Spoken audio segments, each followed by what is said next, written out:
Beach FM, locals talking to locals. Tuesday afternoon, it's time to welcome back into the studio Hannah Zwartz, Kapiti Coast District Council's Green Gardener, amongst other things. Good afternoon. Oh, kia ora, Tanya. Broad beans, love them or hate them? Yeah, well, I love them personally, especially when you grow your own and you can pick them really nice and sweet and young. Yeah, before they go leathery. Yeah, I don't like them once they go sort of flowery so much, although you can even dry them out and use them in falafels and so on if they get to that stage. I didn't know that. But that's by the by. I do prefer to eat them nice and young and fresh. They taste like pea, when they're nice and sweet.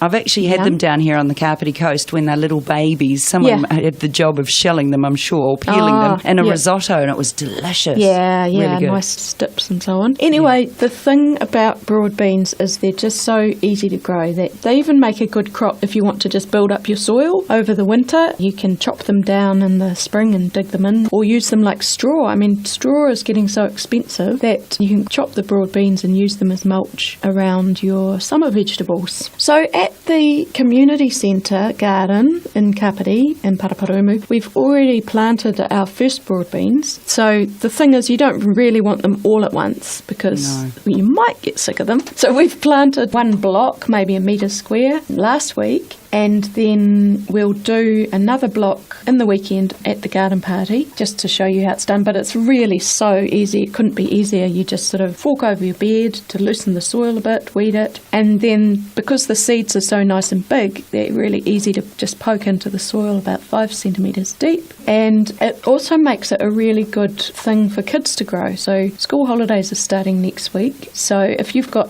kids or grandkids, you can think about getting them a packet of broad beans to keep them occupied for an hour or so, and then watch them grow and so on. So they're pretty foolproof. They don't need really good soil. The only thing they need is some sort of support so they don't blow over, but even just a stake in each corner of the bed, sort of wind the string between them, that works pretty well. Okay, so once they start coming up, that's enough for them to hang on to. And yeah, they sort of can support each other. You can also get the dwarf types which don't grow so tall, so they don't need quite so much support. Or you can grow them against a fence or against a wall and do it that way. Yeah, cool. And especially if the kids are growing them, if you pick them young enough, as most kids like sweet peas, sugar snap peas, that they might actually start eating another green. Yeah, my kids just thought they were peas. Sneaky mummy you.